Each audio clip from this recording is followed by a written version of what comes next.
안녕하세요. 김원우 강사입니다. 이번 강의에서는 우리가 앞서 배운 근육과 근막의 개념을 조금 더 확장해서 근막 경선 해부학의 핵심 개념인 아나토미 트레인에 대해서 살펴보도록 하겠습니다. 지난 두 강의에서는 근육 근막의 구조와 기능을 이해했다면 이번에는 근막이 단순한 근육의 덮개가 아니라 전신을 연결하는 중요한 네트워크라는 사실을 자세히 살펴보도록 하겠습니다. 그리고 이 개념이 실제 임상에서 어떻게 활용될 수 있는지도 함께 살펴보도록 하겠습니다. 여러분, 근막이라는 단어를 들었을 때 어떤 이미지가 떠오르시나요? 흔히 우리는 근육을 따로 떼어 분석하는 경향이 있는데요.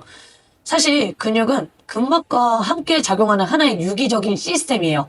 그래서 근막은 우리 몸을 좀 감싸면서 서로 다른 구조들을 연결하고 보호하는 역할을 합니다. 그러니까 단순한 보호막이 아니라 신경계와 소통하면서 신체 움직임을 조절하는 중요한 조직이에요.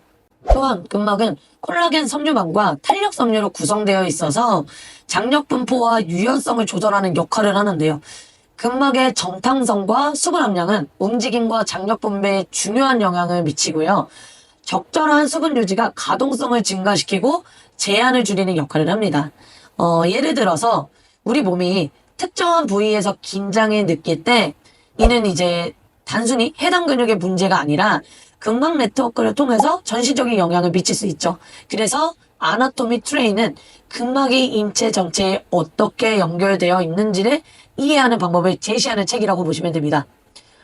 근막은 단순히 구조적인 지지대 역할만 하는 게 아니라 신경계와 직접적으로 상호작용한다는 사실이 점점 더 연구를 통해서 밝혀지고 있는데요. 근막에는 다양한 기계 수용기가 존재합니다. 이 수용기들은 신체의 움직임과 긴장을 감지하고 우리가 움직임을 조정할 수 있도록 돕는데요. 즉, 근막은 단순한 물리 조작이 아니에요. 신체 감각과 균형 유지에도 중요한 역할을 합니다. 이러한 이유로 도수치료나 운동 프로그램이 근막을 직접적으로 고려해야 되는 거죠. 단순히 특정 근육을 강화하는 게 아니라 근막 네트워크 전체를 조정하는 접근이 필요합니다. 이제 아나토미 트레인의 핵심 개념을 살펴보자면 이 개념은 간단하게 말해서 근막이 특정한 패턴에 따라서 전신적으로 연결되어 있다는 건데 이러한 연결을 근육근막 경선이라고 부르고요. 이것이 이제 우리가 움직일 때 힘이 전달되는 주요한 경로를 이야기합니다. 예를 들어 우리가 발끝을 들어 올릴 때 단순한 종아리 근육만 작용하는 게 아니라 이러한 힘의 흐름이 허벅지, 골반, 척추를 통해서 머리까지 이어지는 거죠. 근육과 근막이 하나의 라인으로 연결돼서 움직임을 만들어내는 게 아나토미 트레인의 핵심 개념이에요. 그렇다면 이 아나토미 트레인의 이 개념을 실제 이제 치료나 운동에 어떻게 적용할 수 있을지 한번 알아보도록 할 건데 예시를 좀 들어보도록 하겠습니다. 첫 번째는 후면선이에요. 이 후면선은 후두골부터 발바닥까지 이어지는 선인데요.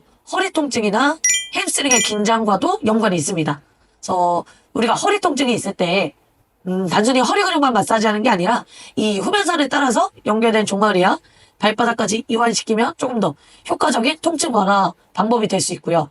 두 번째는 나선선인데 나선선은 몸의 회전 움직임을 담당하는 중요한 라인입니다. 그래서 골반의 비대칭이나 아니면 척추측만증에 있을 때 이 나선선을 고려해서 접근하면 효과적인 치료가 가능하죠. 세 번째는 심부전방선인데요. 이 심부전방선은 호흡 패턴과도 좀 밀접한 관계가 있습니다. 특히 골반 및 코 안정성에 영향을 많이 주고 호흡을 개선하면 이 경선을 통해서 좀 전신적인 균형을 잡을 수 있습니다. 이것처럼 아나토미 좀 트레인의 개념을 적용하면 단순히 이제 국소적인 문제를 해결하는 게 아니라 몸 전체의 균형을 회복하는 근본적인 치료나 운동 접근이 가능해진다는 거죠. 그래서 아나토미 트레인 개념은 임상적으로는 매우 효과적인 접근법으로 활용이 되고 있습니다. 근데 여전히 과학적으로는 완벽하게 증명된 것은 아니라고 재차 얘기하고 있는데요. 또 최근 연구에서는 초음파나 좀 MRI를 활용해서 근막의 연결성을 분석하는 연구가 계속해서 진행되고 있다고 합니다. 그래서 이런 연구를 통해서 아나토미 트레인의 개념이 조금 더 구체적으로 규명될 가능성이 높지 않을까 생각을 합니다. 근데 하지만 여전히 이제 신체 내부의 근막이 100% 정해진 경로를 따르는지에 대한 부분은 논란의 여부가 아직까지도 굉장히 많고요. 개인마다 근막 패턴이 좀 다를 수 있기 때문에 꼭 개별적인 평가와 적용이 필요하다는 사실을 알고 계셨으면 좋겠습니다. 오늘 이제 배운 내용을 정리해보자면 첫 번째, 근막은 단순한 덮개가 아니라 전신을 연결하고 신경계와 소통하는 중요한 조직입니다. 자, 두 번째, 아나토미 트레인 개념을 통해서 근막의 특정한 패턴을 따라 연결되어 힘을 전달하는 것을 이해할 수 있고, 세 번째, 이 개념을 활용해서 국소적인 치료가 아니라 전신적인 균형을 회복하는 접근이 가능하다라는 것. 자, 네 번째, 임상적으로 매우 효과적인 개념이지만 아직 과학적으로 완벽하게 증명된 것은 아니므로 개별 적용이 필요하다는 사실입니다. 오늘 강의는 여기까지 하겠습니다. 감사합니다.